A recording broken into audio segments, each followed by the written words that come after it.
Magandang hapon. Kamusta po kayo? Sana okay pa rin tayo sa harap ng maraming pagsubok ngayon. Thank you very much for joining us in the pilot episode of LeadGovX.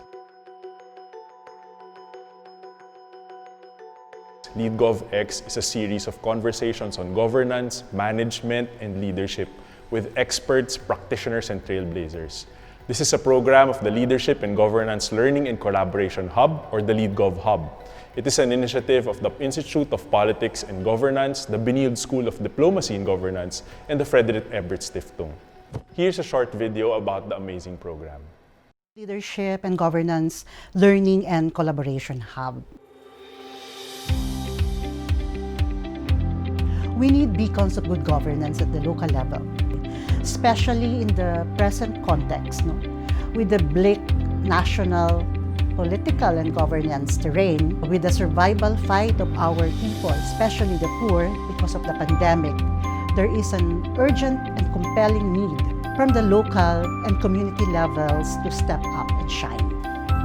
It is a knowledge production platform intended for reform-oriented local leaders together with administrative personnel such as the department heads or heads of office and leaders of civil society organizations with the end goal of empowering and preparing them to become more sensitive and responsive to the needs and complexities of governance.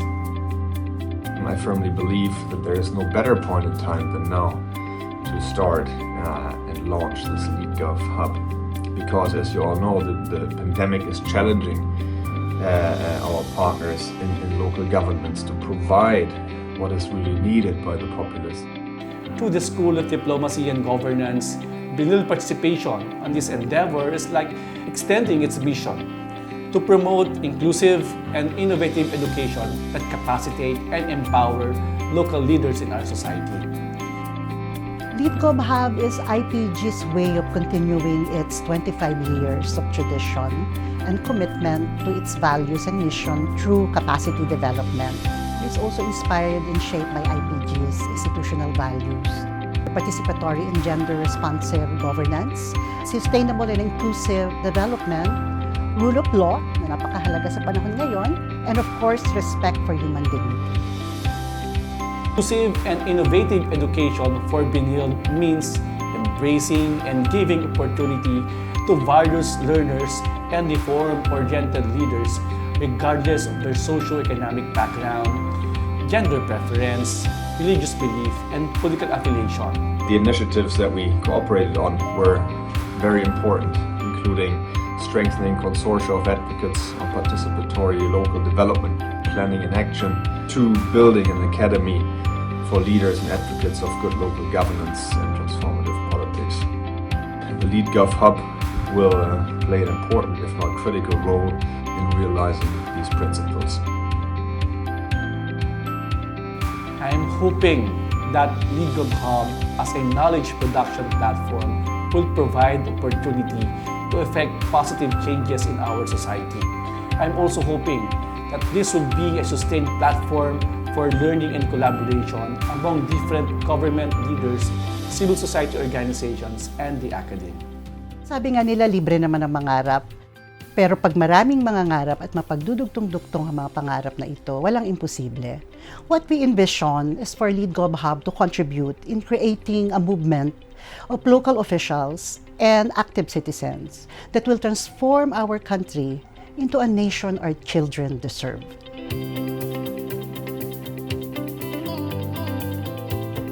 Talaga naman pong napapanahon at napakahalaga ng pag-uusapan natin ngayon.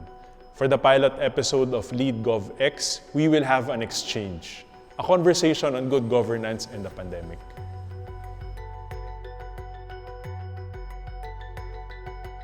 Powerhouse is an understatement to describe our esteemed panel of resource persons in today's LeadGovX.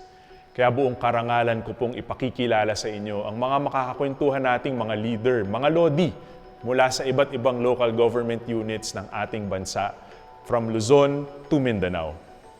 Kilalanin po natin ang ating mga leader na lodi. Let's begin from the north. He is the local chief executive of the country's summer capital and our testing czar. Please welcome Baguio City's Mayor Benjamin Magalong.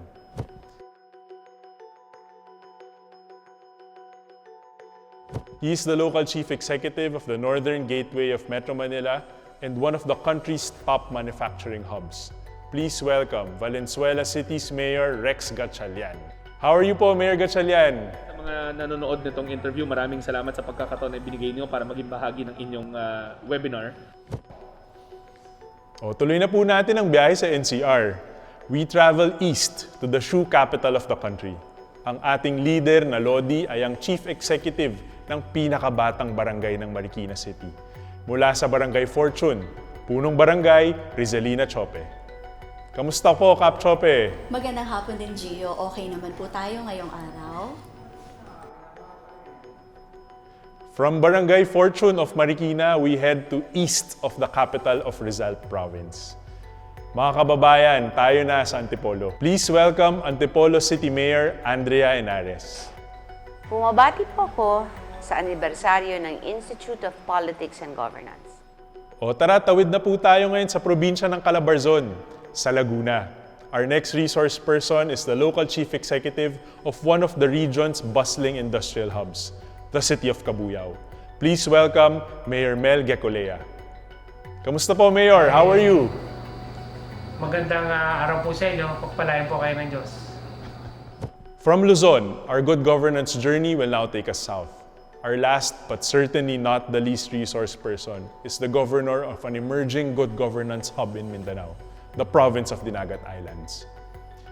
Mga kaibigan, buong karangalan ko pong ipinakikilala sa inyo si Governor Kaka Bagao. Kamusta po, Gov? Good afternoon. Hello, good afternoon sa lahat ng nanonood, to all viewers, and to you, Gio. Thank you very much, Gov. Good afternoon. Siguradong excited na kayo tulad ko, kaya simulan na natin ang pakikipagkwentuhan sa ating mga kasamang leader na Lodi. Ang una nating tanong ay para sa ating mga first-termers.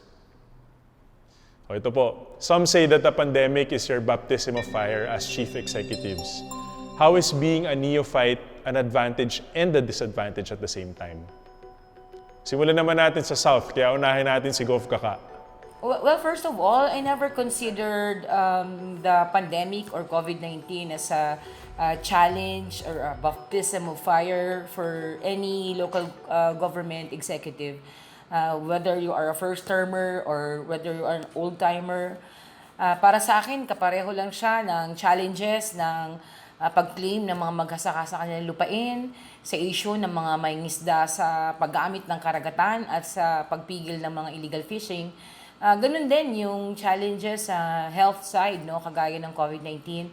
Pare-pareho lang sila. Hanggang sa issue ng basura, sa issue ng sementeryo, sa issue ng slaughterhouse. Lahat yan nangangailangan ng action, lahat yan nangangailangan ng leadership, lahat yan nangangailangan ng pondo, lahat yan nangangailangan ng kaalaman ng mga mamamayan. Kung ito ba ay kailangan ng anong uri ng pagkapasya, hindi lang ng isang tao, kundi ng marami. So, tingin ko, I never treated this issue as a baptism of fire. Instead, I treat this issue both as a challenge, as a chief executive, and as an opportunity. As an opportunity to make sure that all that I have learned in good governance and participation of citizens are all integrated in whatever decision that we make. Thank you po. Puntahan naman po natin si Mayor Ynares. Ang nightmare na dala ng COVID-19 pandemic is nothing compared sa mga bangungot na hatid nito sa ating mga kapuspalad na kababayan. At talaga namang baptism of fire ito. This pandemic is not just a test of character sa mga leaders, pati rin sa mga tao sa city government. Talagang kaya natin ito, Pilipinas, ang magiging mantra mo. Your immediate vision is for everyone to step up, and you will end up witnessing sino ang masipag, sino ang intact ang dedikasyon in the midst of a grave calamity. Of course, hindi mo rin naman masisisi ang mga tao na natatakot, but you will really get amazed by some people you work with na talagang may sakripisyo para sa mga kababayan natin. I've seen these kinds of people, both in the office at sa open field. This pandemic continually teaches us how to best adapt to the changing times. When we say adopt, it means na hindi lahat ng measures are automatically applicable to everyone. Hindi pwede na one size fits all. Kailangan creative at inventive ka kung paano mo mabibigyan pansin ang iba't ibang pangangailangan ng iyong mga kababayan sa kani-kanilang sitwasyon. Salamat po. Pakinggan naman natin si Mayor Magalong. Sir? Early on, we had to deal with a doubting public who must have felt we were not up to task. But we persevered, aware that earning small victories along the way will prove our detractors wrong and even make them see the light. Indeed, it has been my baptism of fire as first-term local chief executive of the city of Baguio.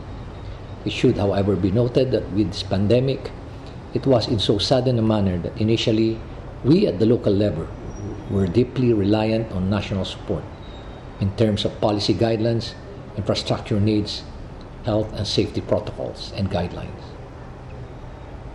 Admittedly, I am a neophyte, being a first-termer elected public official in local governance.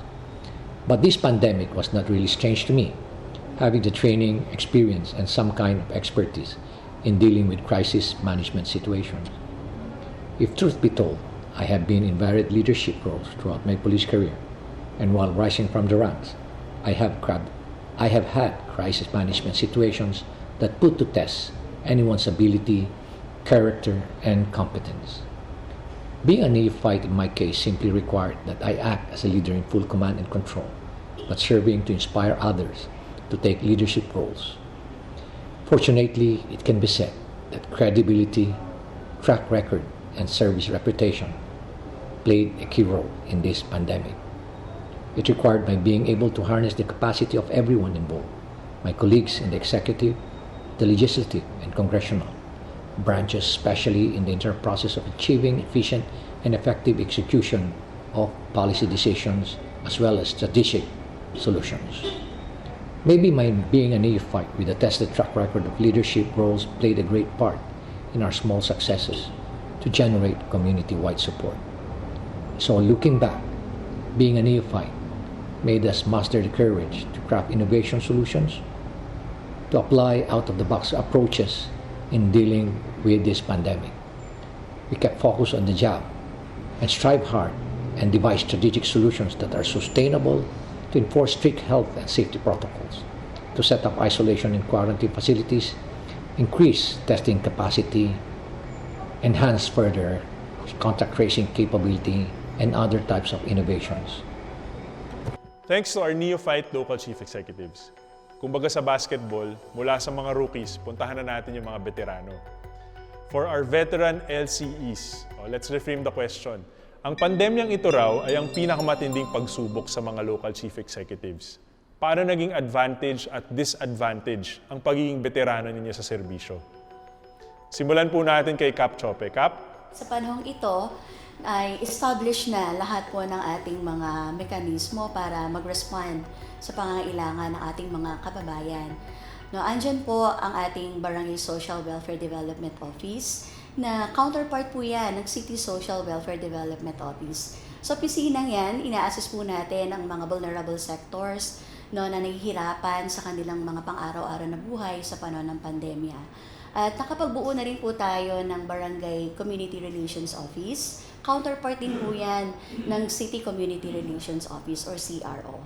So, nais po natin na kung ano ang meron sa lokal na pamahalaan, dito pa lang sa barangay level ay nararanasan na po ng aming mga kabarangay. No, kung kaya yung ating independent leadership ay ipapakita rin natin dyan. At isa pa po, sa panahon po ngayon na tayo po ay nasa panghuling termino, ang ating mga community leaders katulad po ng Community Responsible Watchers Team or CRWT ay malaking papel din po ang ginagampanan sa monitoring ng mga kabarangay po natin na lumalabag sa mga umiiral na ordinansa patungkol sa COVID-19 or sa public health na ito. No, at bilang disadvantage, sabi nga nila bilang isang end-termer po ng barangay, mataas yung expectations po sa amin, no, na parang yung kanilang trust ganun po kalaki na anuman pong problema ang dumating sa aming barangay ay kayang-kaya daw pong harapin ng isang end-termer po ng barangay. Pero ganun pa man, yung expectations na yan ay dapat po rin nating i-take no, positively dahil meron naman po tayong konseho na ating po nagiging katuwang para maabot natin yung expectations na yan ng ating mga kabarangay. Maraming salamat po. Sa inyo po, Mayor Gatchalian. Well, tama yon. Wala akong natatandaan na ganito kalawak na disaster. No? This is a health disaster. Sanay tayo yung mabilisan, yung bagyo, sunog, meaning merong bookends. We know when it started, we know when it will end. Pero ito kasi parang ongoing siya at napakalawak ng affected na population. So talagang tama, ito yung pinaka matindi na disaster na hinaharap ng mga local chief executive. Now, paano naging advantage? Ako, hindi disadvantage yung pagiging veterano eh. Kung hindi, advantage. Bakit? Una, kumbaga, yung learning curve tapos na. Oo, iba siya sa ibang klaseng disaster, pero more or less, meron pa rin siyang same na trajectory eh. Kumbaga, dahil matagal na tayo sa posisyon, no, ay nakadalawang term na tayo, alam natin paano ma-handle yung mga dapat gawin. Alam natin sino ang gagawa ng alin. Alam na natin yung structure, yon. Alam na natin yung structure ng gobyerno na lokal na pamahalaan. Alam natin ano yung mga tasks na dapat gawin. Alam natin sino dapat gagawin nun. Yung familiarity sa organisasyon, nandun yun eh. Kilala mo yung mga katrabaho mo, hindi na kayo nagkakapaan, alam mo yung mga dapat nilang task. At saka, like I said, familiar ka sa trajectory more or less ng isang disaster. So, alam mo na this stage, ganito, panic stage. Itong stage, ganito. So, alam mo yung different stages. Mas malawak lang nga ito. Also, advantage siya dahil, remember, the longer you are in public service, the more your stock knowledge is. So, kahit nga pandemya to, first time nangyari, yung stock knowledge, ibig sabihin yung alam ko na rin kung ano yung reaction ng constituency, more or less na pre-predict na natin yon kasi we've been through different disasters before. Also, dahil matagal ka na sa posisyon, ilang beses ka na pinagkatiwalaan ng tao. So, yung trust level mo mas mataas.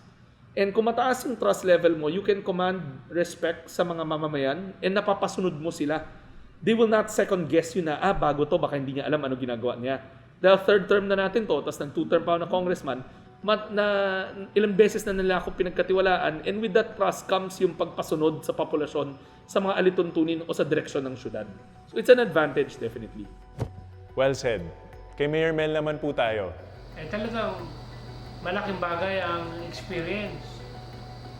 Kahit nga sa pagsusuri sa komunidad, mas alam mo ang komunidad mo dahil natutunan mo na nung unang term mo, makakapag-desisyon ka na maaga kumpara doon sa bago. Pero hindi ko sinasantabi na kahit first termer ang mayor, iba-iba naman ang background ng mga alkalde. Kahit nga first termer, kung sanay naman sa kanyang pinagmulan na nagdedesisyon, malaking bagay.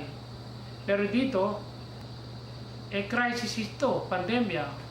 Bigyan mo kagad ng yung pinaka-vulnerable. Senior citizen, may listahan ako ng senior citizen. PWD, solo parent, may listahan ka na. So, balat kagad doon. Nagkakagutom na ang tao. Pero natugunan mo kagad yung unang maapektuhan. Second line, tricycle driver, jeepney driver, ambulant vendor. Pag hindi kumita yan, sa first term, kitang-kita mo. Araw-araw yan, nakapila, walang pila. Kaya alam mo kagad sila unang tatamaan. O yan ang second vulnerable. O bili ng goods. O yan, kasi magugutom yan. Pagkatapos ng isang araw, walang kita, walang pambili. So yan ang isunod ko. Tapos, kasabay niyan yung vulnerable communities, home along the riles, home along the river. O di yun ang unang ikot. Pagkatapos doon, saka ako pinagbigyan lahat. Ang dami ng bashers, wala yan. Pag pinagsimok pa yan, lalong hindi mo nagawa ng solusyon ng problema. Tayo pinagkatiwalaan ng kababayan, gawin mo trabaho mo. Yun ang mga bagay na patigas na ng unang termino yung iyong kaisipan dahil alam mo na rin ang sitwasyon, mas lubusan mong naunawaan ang buhay, ang unang mga kailangan ng iyong kababayan kasi nakita mo sa unang term. Pero gaya nga lang sabi ko, hindi ibig sabihin ay yung unang term. Dahil alam ko, yung pumasok ka sa ganitong posisyon, ay marami ka na rin pinagdaanan. At sa pantaha, lahat naman ng mayor ay kaloob ng Diyos, tinalaga, ay puno riyan ng diwa at pagmamahal sa bayan. Maraming salamat sa mga leader nating Lodi sa pagbabahagi ng inyong mga karanasan bilang mga ama o ina ng inyong barangay, ng bayan o probinsya. Napakahirap pong humarap sa matinding pansubok ng pandemya. Ang susunod pong tanong ay para sa lahat ng ating resource persons. Ito po. A crisis requires decisive and aggressive leadership. How do you do this while protecting the legal rights of citizens?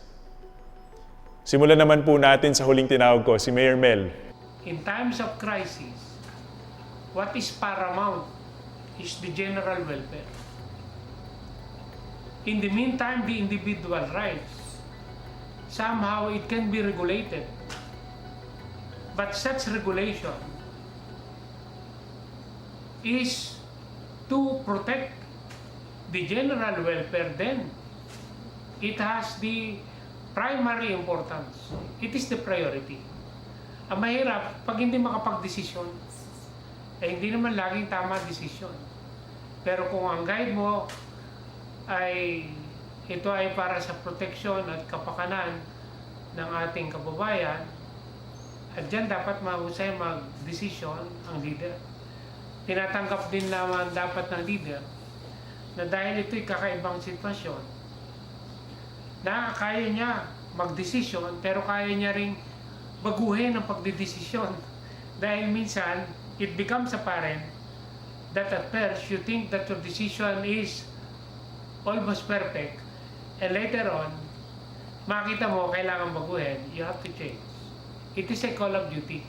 Kailangan magdesisyon ang leader at kailangan ang unang niya isipin ay ang interes ng publiko at kapakanan. At kung ang bawat desisyon na kabase doon ay maliwanag na kayang idepensa kahit saan. Maraming salamat po.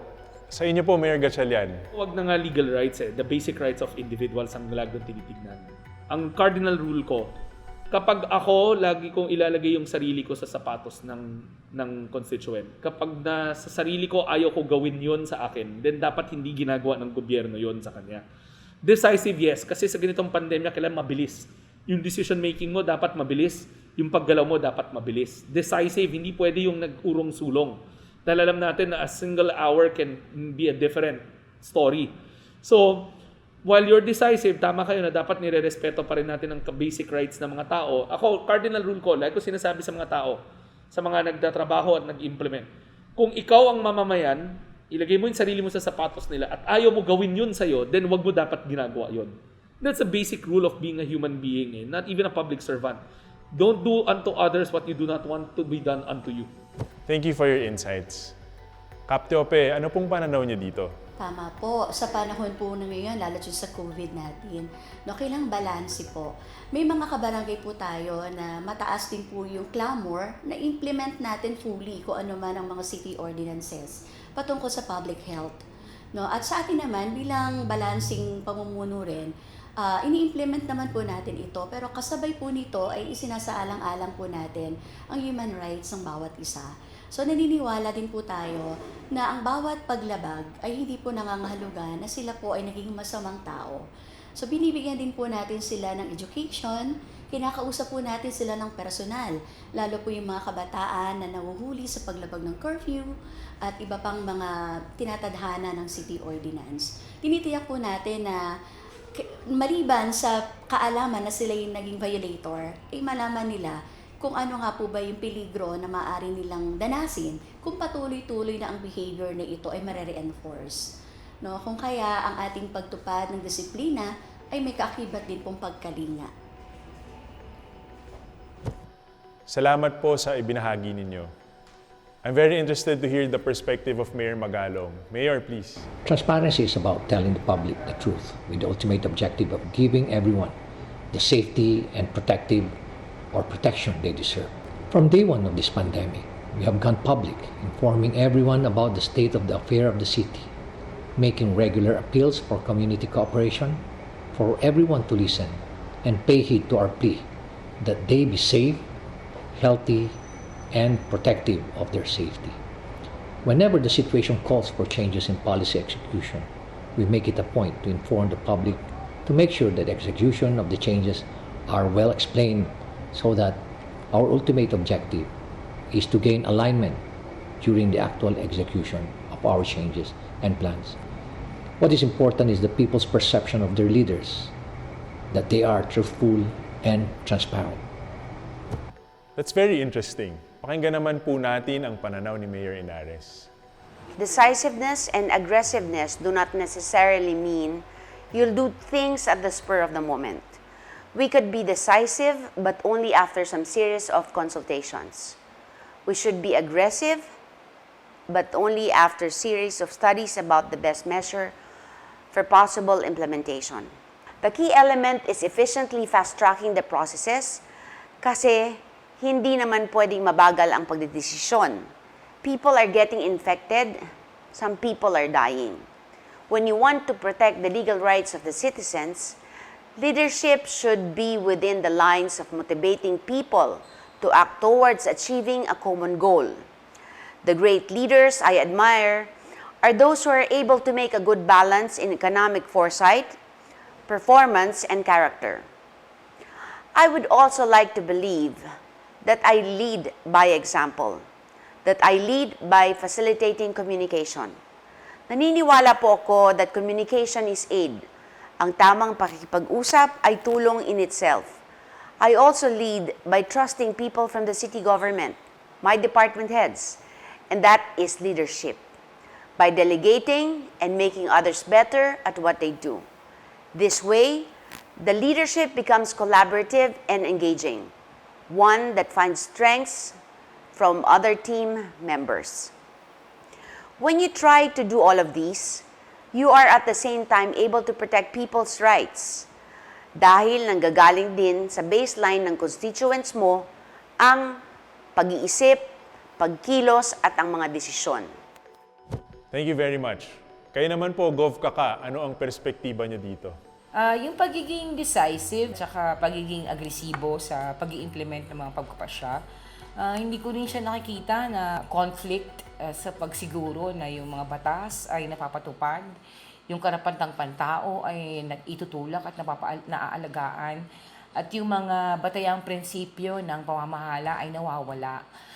In fact, naging pagkakataon pa nga ito para ma-highlight yung mga karapatang-pantao, yung pagsiguro sa pagkain ng mamayan, paggamit ng batas lalo na para i-demand yung aming karapatan, pakikipagdialogo sa national government, sa regional governments, and even other agencies so that our rights are protected, so that the services that should be given to Dinagat as an island is provided, and to make sure that all the elements of a society that became an opportunity for us. Like for example, dati ang problema namin, wala kami isda sa palengke dahil nasa laot pa lang ng dagat, yung isda namin pupunta na ng Surigao. Pero dahil nagkaroon ng COVID, nanatili yung isda dito. So naging pagkakataon tuloy ito para magkaroon ng dialogue yung mga LGUs. Kapag ganito ang season at ganito ang isdang available, ano dapat ang farm gate price? Kapag ganito harvest time ng palay, dapat ba nag-i-imbak at nag-negotiate sa NFA? Yung mga ganyan, at nagkakaroon ng ordinansa. Ngayon, conscious sila. Gumagawa kami ngayon ng ordinansa para sa coastal resource management. Kasama dyan ang pagdidelineate ng municipal waters na updated, land use, pagsiguro na merong tamang presyo ang aming mga bilihin mula sa sardinas hanggang sa alkohol, hanggang sa isda, hanggang sa bigas. Yung pagiging agresibo at pagiging mapagpasya, hindi lang yan nire-require sa isang governor na kagaya ko, nire-require din yan sa lahat ng mga leaders, hindi lang sa mga mayor, pero hanggang sa mga leader ng mga isda, sa leader ng mga kasaka, sa nagtatanim ng gulay, nagkakaroon ngayon kami ng delineation. So, ngayon, ina-assign na namin saan talaga ang aming farmlands, saan talaga ang aming forest, etc., etc. Yung mga housing namin, Pinaplano na ngayon kasi alam namin pag dumating ang bagyo at may COVID-19, mas mahirap. Ito ay lalong naging oportunidad sa amin para maging informed ang lahat ng mamamayan. Kailangan alam nila kung ano ibig sabihin ng COVID. Alam nila kung ano ibig sabihin ng face mask. Alam nila kung ano ibig sabihin ng gathering, social gathering, etc., no? Social distancing. Kasi naging issue nila yan. Pwede bang mamasada ang motor na may angkas? Bakit siya violation? Paano yung hanap buhay? So, napapag-usapan lahat yan. So, naging pagkakataon.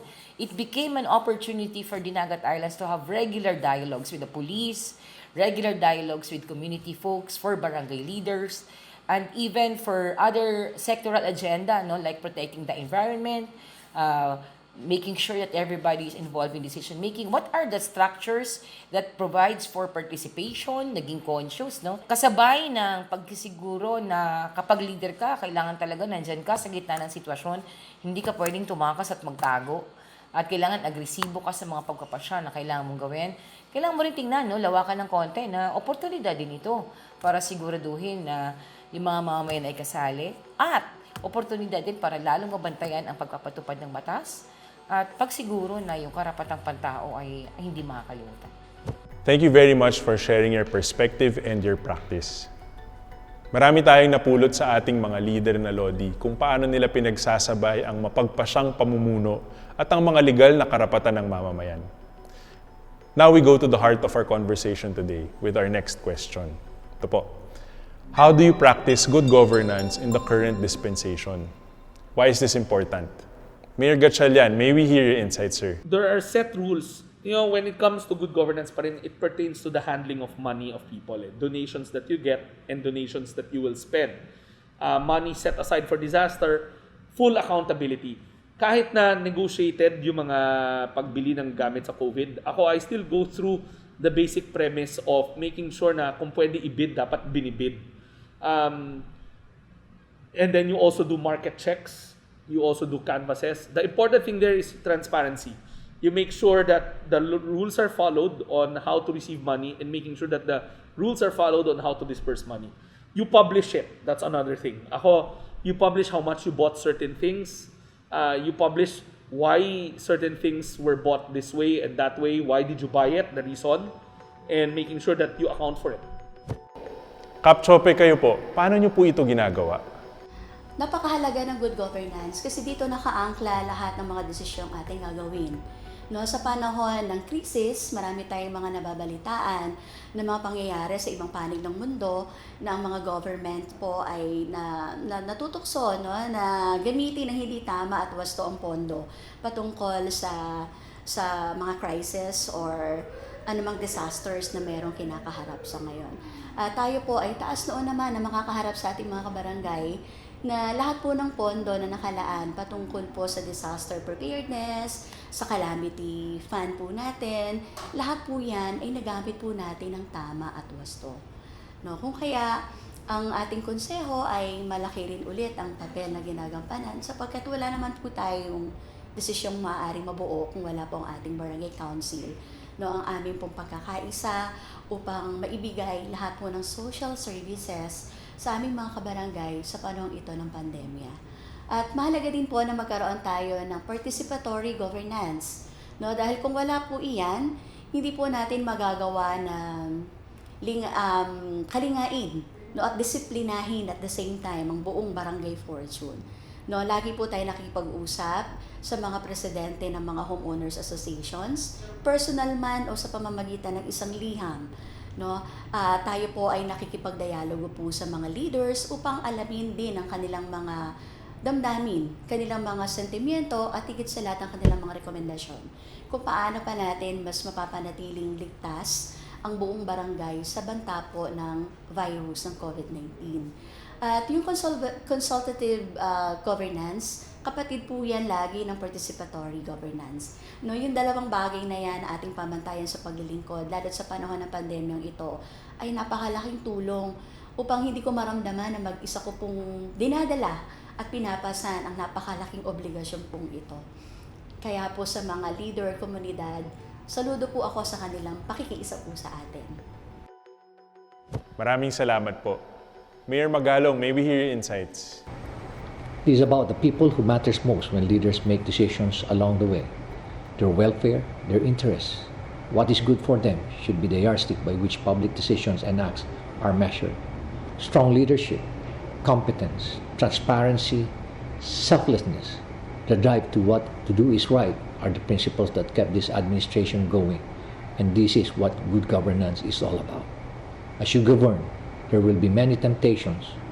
All you need to do is to say no. Thank you very much. Punta naman tayo kay Mayor Ynares. Pandemic or not, good governance should always be the same. Iba lang ang level of intensity ngayon. Pero ang quality and core concepts of good governance are retained. Good governance is defined by what? Professionalism, competent, being fair, and knowledge-based dapat ang mga decision-making. Very important ang professional ethics. Leadership should give the people directions and accountability while being transparent. Kung kaya't lahat ng ipinatutupad na panuntunan ay lagi pong nakaanunsyo para sa mga antipolenyo, pati mga feedbacks and updates tungkol dito. At yan po ay makikita nyo sa June Andeng page namin sa Facebook. This is important because this provides an avenue for the people to actively participate sa mga programa na makakatulong sa kanila, thereby allowing them to practice their rights and freedom as citizens. Most importantly, good governance is one that reflects compassion, humanity.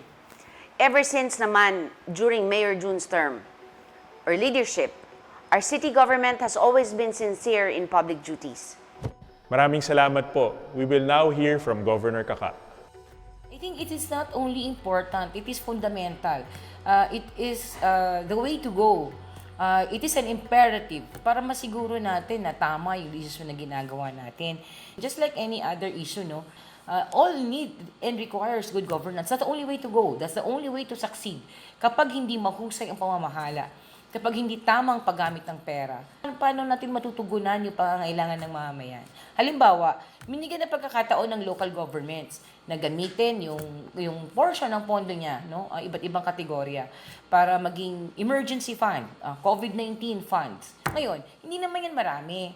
Siyempre kung tayo lang masusunod, kung pwede lang magpatayo kaagad tayo ng building para maging quarantine, no? But that exactly what we practice, no? We made sure that sa first day na narinig namin na mayroong infection, what did we do? As early as February, we set up committees per municipality to monitor the prices of commodities, to make sure DTI is involved, to make sure that labor is involved, and all the agencies that is supposed to monitor the implementation of laws that shall protect the rights of the sectors.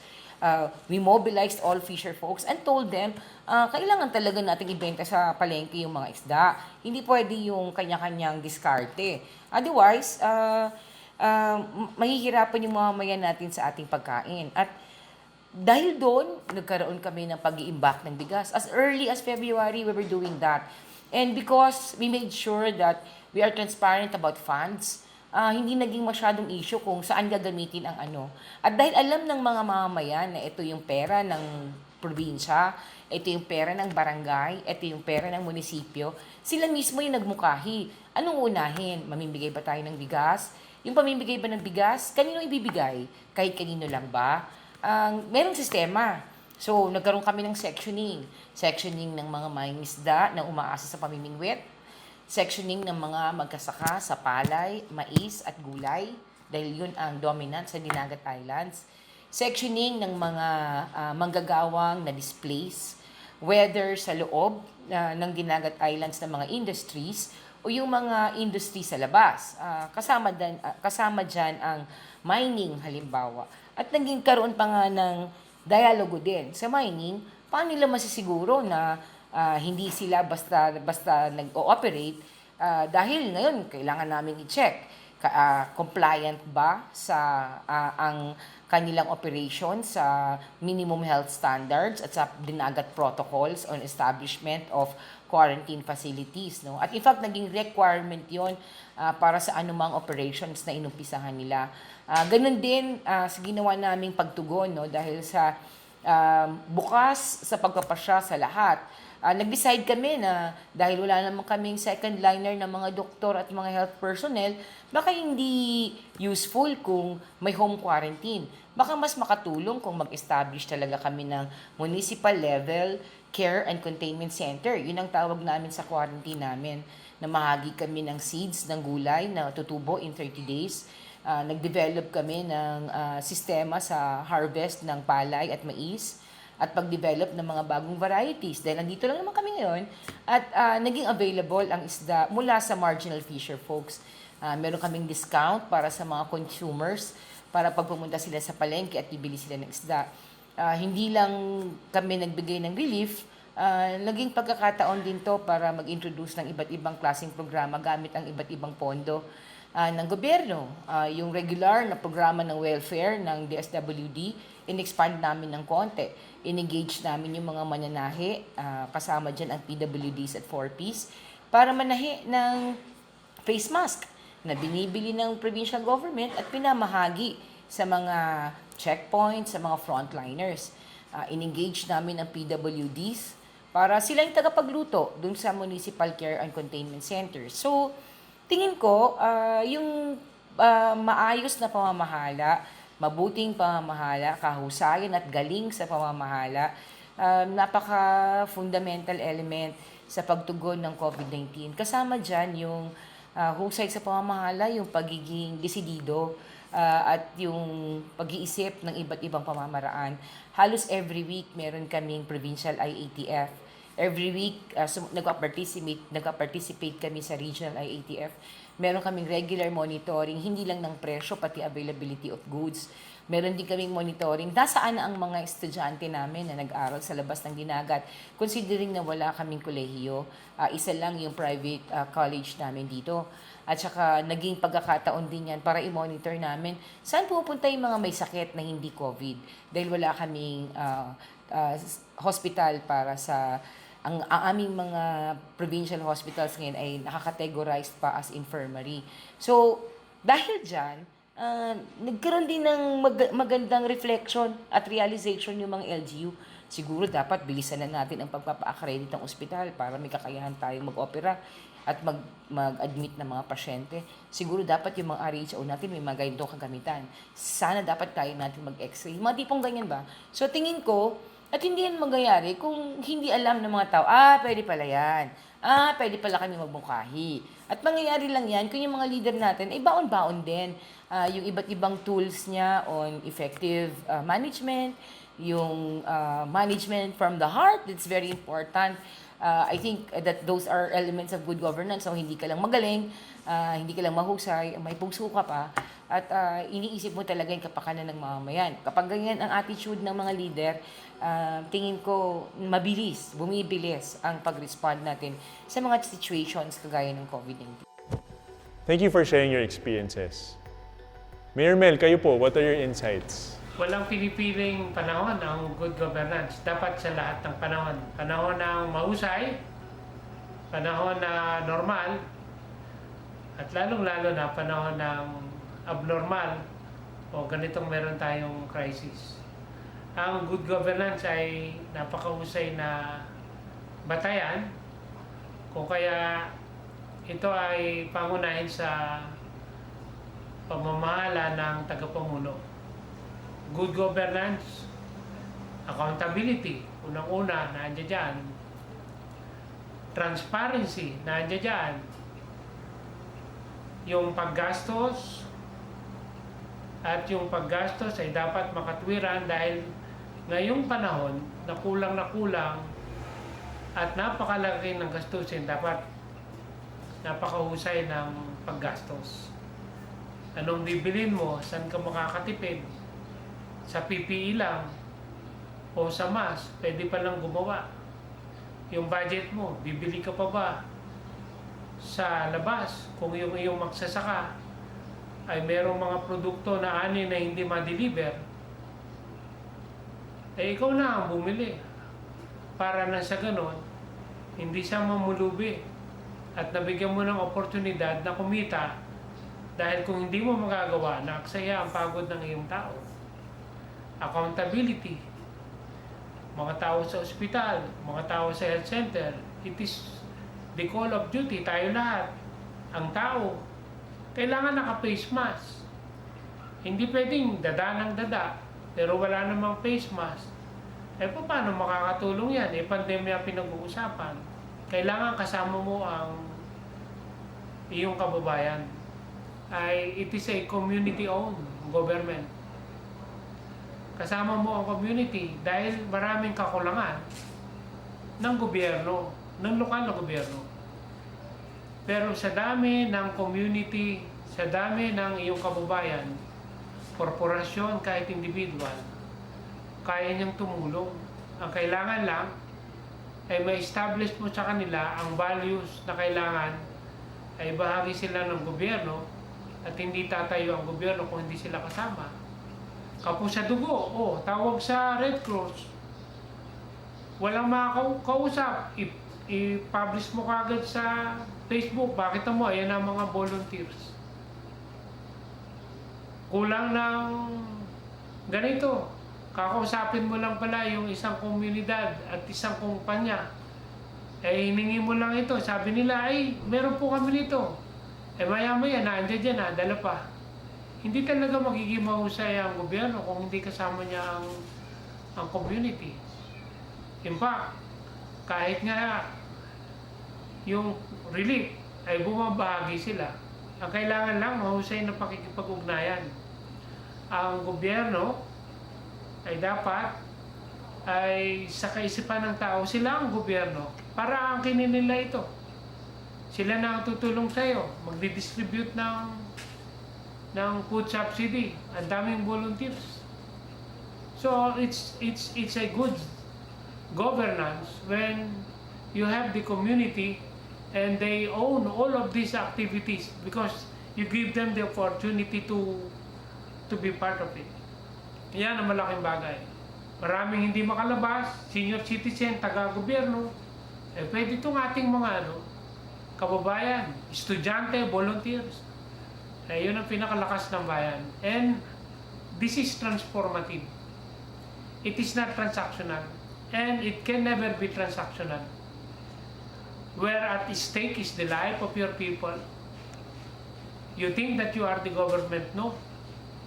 All of us are part of the government. And you would be able to see how wonderful and kind-hearted are your people. In time of crisis, they are there with you. If you set good example, and if you ask their help, and you tell them that they are part of the government, you will have a good governance. Everything can be done with the help of its members of the community, because that is the community that cares. Thank you to our local chief executives for showing us that good governance remains relevant, especially in these most difficult times. So our next question is very interesting. I must admit, this is my personal favorite. Okay, it's been 4 months since the first community quarantine was imposed. Ano pong aral ang natutunan ninyo na sana nung day 1 pa lang ng pandemya, alam niyo na po? Teope, ano pong sa inyo? Tama, Gio. Ngayon sa third term ko na, napag-isip-isip ko, kung nung unang termino ko pa lang, na-establish na ng barangay, ng konseho, ang database system. Siguro hindi po nagkaroon ng mga ilang kakulangan sa relief operations nung panahon po ng ECQ, Yun yung isang bagay na kung alam ko na kailangan yun, doon po sana nag-focus ang barangay council.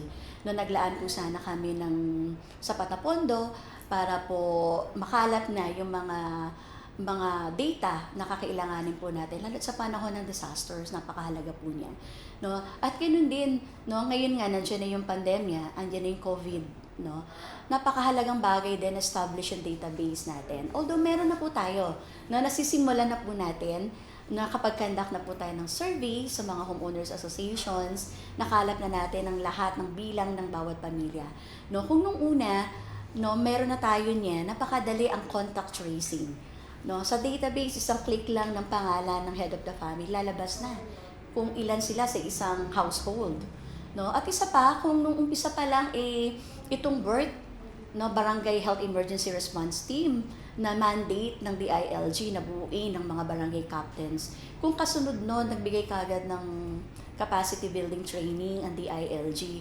Napakaganda at napakalaking tulong sana sa aggressive contact tracing na ginagawa ng BERT.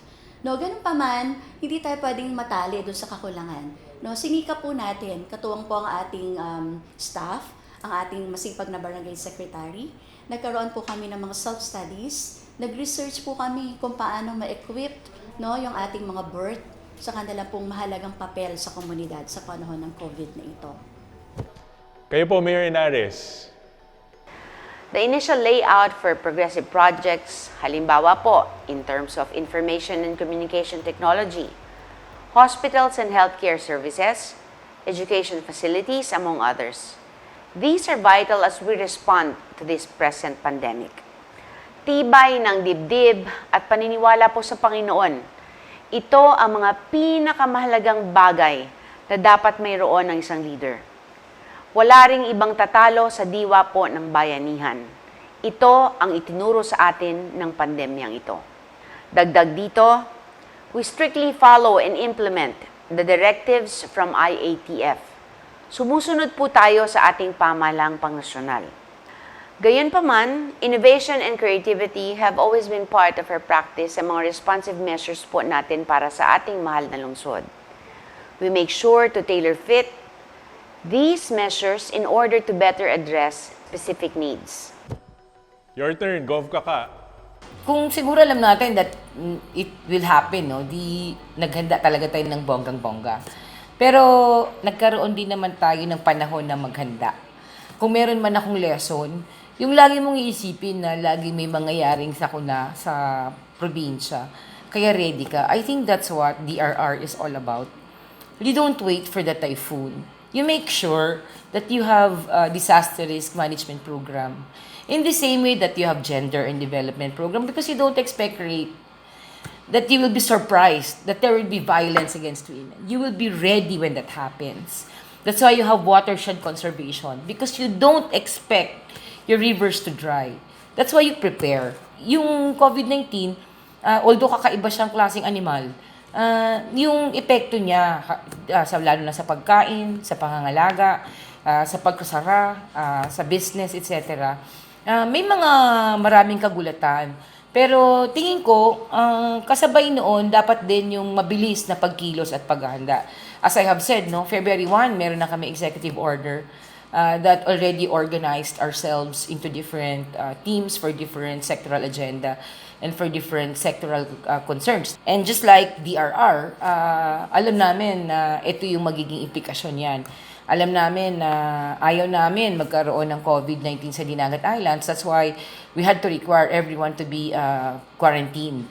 At kung quarantine, ibig sabihin ay 14 days. No? Alam na, inaaral agad namin ano yung requirement ng National IATF sa kanilang study dahil nag-umpisa sa ibang lugar at gusto naming malaman kaagad anong learnings doon. Pero kung isa-summarize ko rin yung iba kong mga natutunan, I think yung isang mahalagang learning sa akin ay susi talaga ang partisipasyon ng mamamayan. Nalalaman ko anong dapat programa na unahin dahil lagi tayo nakikipagkwentuhan sa mga mangingisda, sa mga magasaka. Tingin ko mahalaga yung ganung partisipasyon. Tingin ko mahalagang alam nila saan sila pwede mag-participate. Anong bahagi ng pamamahala sila pwedeng magbigay ng input. Tingin ko yun ang pinakasusi kung gusto natin mag-succeed sa mga minsan nakakagulat at hindi inaasahang pangyayari. Tingin ko rin isang lesson kong natutunan sa situation na to ay mahalaga din ang working relationships ng iba't ibang munisipyo. Naging pagkakataon ito na magsama-sama. Yung isang ginawa namin ditong formula, wala kami nilalabas, kahit ako bilang governor, wala akong nilalabas na memorandum or executive order na hindi nakapirma ang 7 mayor, na hindi nakapirma ang vice chair at even si vice gov sa vice chair ng provincial IATF, sa lahat ng dokumento. Lahat ay merong kasunduan hanggang sa mayor. Kahit hindi yun kailangan, kahit sa antas ko lang ay pwede na, sinigurado ko para alam nila. Pangalawa ay sinigurado namin na alam din ng mamamayan. In fact, marami kaming mga orders, executive orders, kasi lagi nagbabago-bago yung classification, anong kaibahan ng community quarantine, sa modified, sa kung ano-ano pang mga quarantine. Sinigurado namin na Bisaya ang lingwahe ng aming mga patakaran. At meron pa kami mga FAQs, no, sa loob ng memorandum order para pag may tanong na nakaka-capture mo kaagad yung imagination ng mga mamamayan magbabasa. Minobilize namin ang available na social media dito sa amin. Naging mabilis ang kilos ng aming PIO. Meron kami mga barko na nagpapalabas ang PIO ng mga videographics, interviews na aming mga opisyal mula sa aming PHO hanggang sa aming mga kapitan. Tingin ko mahalaga yung ganung coordination at strong links among the municipalities. At strong links sa buong region. Nag-establish ng One Caraga Shield ang Caraga region. At dahil dyan, marami kaming pagkapasya na ginawa namin involving 5 provinces and 1 city. Yung border controls, yung mobilization ng PNP at iba pang personnel, yung contribution ng bawat probinsya para ma-maintain ang aming border controls. Mahalaga yon. Kaya nga nagulat talaga kami at tingin ko isang mahalaking learning sa akin na yung pagpasok ng mga LSI at saka ng mga overseas Filipinos. Ingat na ingat kami dito pero sa isang iglap, pak! Pumasok ng LSI, daan-daan. Isa sa kanila may infection, buong region may infection. Kung alam sana namin, naging mas mahigpit kami sa pagmumonitor. At tingin ko, medyo umasa kami dun sa commitment na may testing, ipa-facilitate ang pagbiyahe mula sa Manila papunta dito. Magugulat ka na lang biglang may darating. Walang paalam, walang abiso. Magugulat ka na lang may darating. Hindi mo alam kung nag-test ba yan o kahit sa regional IATF meetings namin, maraming confusion, maraming inconsistent na processes na ginawa na malayo dun sa ginawa namin paghahanda mula pa nung Pebrero. Kaya minsan, kailangan ko mag-decide na dito sa dinagat, kahit bawal i-quarantine, kino-quarantine, basta galing ka sa labas ng dinagat. Kailangan namin maging ganun. Wala kaming ibang pamamaraan para alagaan ang sarili at protekta ng sarili namin. Kayo po, Mayor Mel. Napakadami. Pero partikular, dahil ito'y pandemya, ay dapat na halos lahat naman hindi nakapaghanda. Hindi dahil hindi handa, dahil hindi lubos na nauunawaan ang napakabigat na epekto ng pandemya. In fact, sa haba ko rin sa panunungkulan, 20 years. Ngayon lang naman nagkaroon ng ganitong pandemyang kalaki. Ang pandemya ay hindi nagtatanong ng oras. Buhay ng tao, kung kaya yung preparasyon, hindi lang dapat nasa isip. Kung lubusang nauunawaan ng namumuno ang epekto ng pandemya, hindi lang sa isip, bagkus sa puso, mas sigit pa siguro ang nagawang preparasyon. At yun dapat maging aral sa aming lahat na hindi lang ang liderato ay nakapokus sa pagsisimula ng pagpapaunlad. Ang liderato, lalo rin siya nakahanda sa panahon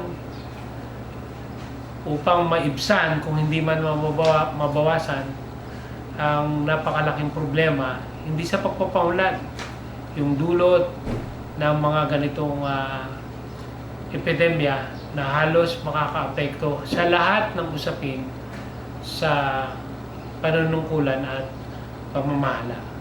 Sa inyo po, Mayor Gatchalian. Ako, I always say na here in Valenzuela, masunurin tayo sa pamalang nasyonal eh. I don't have any... ako, every time may instruction sa akin, sinusunod ko na yun eh. Hindi na ako nagta-try and test eh. So, ang lesson learned ko is follow the authorities, follow the experts there because they only have your best interest at heart. Like for instance, yung home quarantine. that ngayon pinapatupad na no home quarantine, but in Valenzuela matagal na tayong walang home quarantine kasi yun ang sinabi sa atin eh. Sumunod lang kami, so now it's easier. We don't have to go around the city looking for the asymptomatics because they're all in our isolation units. Bottom line, the national government has the armory of experts and technical know-how. We just have to trust them when they say to do certain things. Don't second guess them, don't question them. You can give your inputs, you can criticize constructively. But at the end of the day, pag hindi binago yung mandato, sundan mo na lang. And it's gotten me this far. After 4 months, na-realize ko marami sa mga inutos like setting up of isolation units. Don't do home quarantine. Ginawa namin yun nung una pa lang kahit na may hesitation, and now it's paying dividends. So moral lesson, follow the experts. Habang nakikinig po ako sa inyong lahat, para po akong nagbabasa ng Good Governance in the Pandemic Manual. Thank you for sharing these valuable lessons, these life-saving lessons. Now we end today's conversation with this question. What is your message to our participants who want to learn from your practice and experience? Punta muna tayo sa Valenzuela City. Mayor Rex, sir. Ang sa akin, hindi pa tapos ang pandemya. People might be relaxing. Tayo as individuals, as citizens, we have responsibilities to play. Government, iilan lang kami, pero mas maraming mamamayan if the citizens will not follow the rules. If you will make it hard for the officials to implement the rules, then hindi tayo matatapos kaagad. Yes, people are always saying vaccine. Pero pag wala pa yun, we have a big role to play. And the role is in our hands, the way we live. Number 1, wear your mask. Number 2, social distancing. Number 3, practice hygiene, good hygiene. Those simple things can save this country and can delay further infections. Diretso na tayo sa Barangay Fortune sa Marikina City kay Kap Teope. Kap? Alam niyo po mga kababayan, ito pong pangyayaring ito ng pandemya ay isang learning experience no sa mga neophyte leaders ng community, no. In particular yung mga first termer po ng barangay. Huwag po tayong magkasya lang sa tayo po ay merong alam. Dapat patuloy-tuloy po tayong nag-aaral ng mga pamamaraan para maging mas responsive tayo sa mga needs ng ating kabarangay. At i-maximize po natin kung anong resources meron po tayo. No, napakahalaga po no sa ganitong panahon marami tayong mga programa na nailunsad. Yung strengthening ng breastfeeding support group, ito ay isa sa pinaka-unique strength ng Barangay Fortune. Maraming mga bagong panganak na ina na nag-aalala kung paano nila mabigyan ng nutrisyon ng kanilang mga baby. So nakapag-ugnayan po tayo sa mga breast milk donors, no, sa barangay man o sa labas ng barangay, at maging sa labas ng Marikina, tinipin po natin sila upang hingin yung kanilang tulong sa pagpapadala ng kanilang breast milk. No, at yung mga milk na yan ng mga mommies ay duktong buhay no, sa mga bata na nasa NICU, ng mga nasa ICU ng mga hospitals.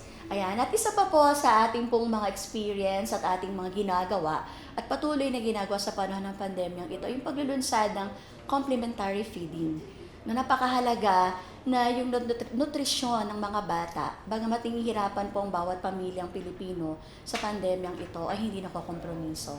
No, nagkaroon po tayo ng 2 to 3 batches ng complementary feeding sa mga bata upang i-introduce na po sila sa solid food, no? Dahil mahalaga po na hindi lamang sa gatas ng ina nakadepende ang isang sanggol o isang bata.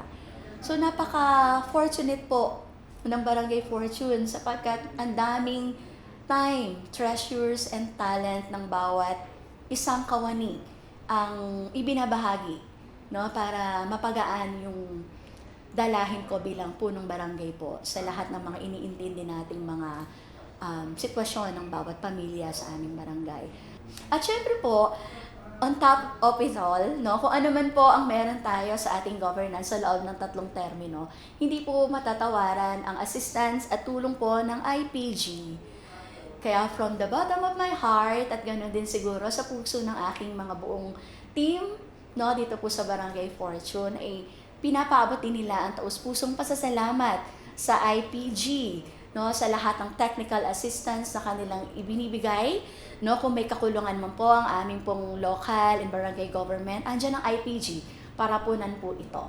At sa kanila po nagmula yung husay at galing po natin sa pamumuno.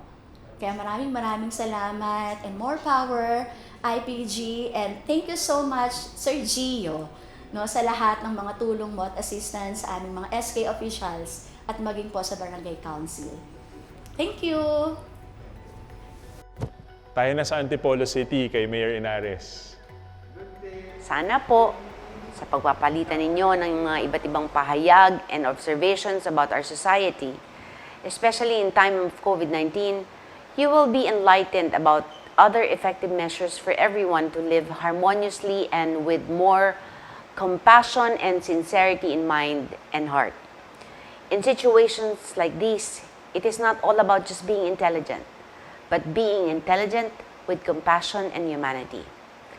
More than being responsive and innovative, may your engagement bring forth measures that will inspire people, not just to look after themselves, but also to look after their neighbors and our nation with an intelligent heart. Maraming salamat po, and God bless us all. Biyahe tayo papuntang Laguna, sa Kabuyao kay Mayor Mel Gecolea. Kailangan isa puso natin to. Mga lessons dito, huwag makakaligtaan. Kung gusto natin maging mahusay, hindi naman at first, mahusay ka talaga. Marami pa talagang matutunan. But we always look for excellence. Meron nga isang definition ng excellence. Sabi niya, it is a gradual result of striving to do the better. Ang excellence ay nakukuha hindi dahil biglaan, ito'y dahan-dahan dahil sa pagkakataon na tututunan mo na pilit mong ginagawa ang pinakamahusay para nang sa ganon ay magtagumpay. Siguro yan ang napakagandang may share natin at lahat naman tayo ay nag-aaral. Learning is lifelong. Sa pamumuno, lifelong din yan. Kahit araw-araw, meron kang bagong natututunan. Ang kailangan lang, yung itong mga isa puso at nasa isipan mo palagi para magtagumpay sa paglilingkuran sa ating kababayan. Maglayag naman tayo papuntang Mindanao, sa Dinagat Islands kay Gov Kaka. Gusto ko magpasalamat sa pagkakataon. I want to thank everyone and I hope we continue talking about this all the time because we can really learn a lot and we can generate a lot of reflection and input on the way we do our governance and the way we ensure participation. So gusto ko lang din magpasalamat sa mga natutunan natin ngayong araw na to kay Mayor Gatchalian ng Valenzuela, kay Mayor Ynares ng Antipolo, kay Mayor Gecolea ng Cabuyao, Laguna, kay Mayor Magalong ng Baguio, at kay Kapitan Teope sa Marikina. Marami ring salamat sa input nyo. Sigurado ako na maraming natutunan yung mga nakikinig sa atin ngayon sa iba't ibang karanasan natin sa pagiging head of LGU at sa pagpapatupad ng mga mandato natin bilang mga local chief executives. Gusto ko rin magpasalamat sa nag-organize ng event. Tingin ko mahalagang conversation ito sa buong Pilipinas at sa buong mundo. At maganda na may ganito tayong klase ng platform, social na platform, sa pag-uusap ng COVID-19, di ba ang taray? Na kahit tayo ay may limitasyon sa physical conversation at sa physical meetup, ay nakakapagbahagi pa rin tayo ng iba't ibang karanasan at iba't ibang practices. Siguro yung mensahe, ito lalo sa mga pagkakataon na ganito, natin talaga napapatunayan ang husay at galing natin bilang mga Pilipino. Tingin ko, at lalo na ng pagiging babae, tingin ko sa mga ganitong panahon, naalala ko lagi lahat ng mga meta cards na tinuro sa akin ni Arlene Santos tungkol sa paglalagay ng espasyo sa karanasan ng kababaihan sa pamamahala at pagsiguro na yung boses ng kababaihan kasama ang boses ng mamamayan ay naririnig, no? Naririnig ko palagi yung paalala sa akin ng mga nauna sa akin na huwag kakalimutan yung mga venues for people's participation. Because in the end, the only way to survive is to make sure that people exercise also wise and informed judgment, especially in situations like this where our survival is at stake. Dito lalong umiigting ang pagsiguro na mapapahalagan natin ng karapatang pantao, lalo na sa pagkain, sa tirahan, sa kanilang kalusugan. Kasama dyan ang pagprotekta sa ating environment, sa ating ecosystem, lalo na sa mga vulnerable ecosystems sa gaya ng Dinagat. Tingin ko ito yung pinakamagandang karanasan na napapagsabay-sabay mo ang lahat ng natutunan mo at ang dahilan kung bakit ka nasa posisyon mo in the first place. So maraming salamat sa pagkakataon. Sana hindi lang ito ang una at huling conversation about COVID-19 and the role of governance and how to make sure that people's rights are protected and people's voices are heard. Maraming salamat at magandang hapon sa ating lahat. Ayun, napakahusay ninyong lahat. Ang dami naming natutunan. Thank you very much to our resource persons. Thank you for sharing your time and valuable insights. Thank you for being beacons of good governance and hope in these most difficult times. Sa ngalan po ng LeadGov Hub, maraming salamat sa inyong lahat. Hanggang sa susunod na LeadGovX. Mga kababayan, ingat po tayo lagi.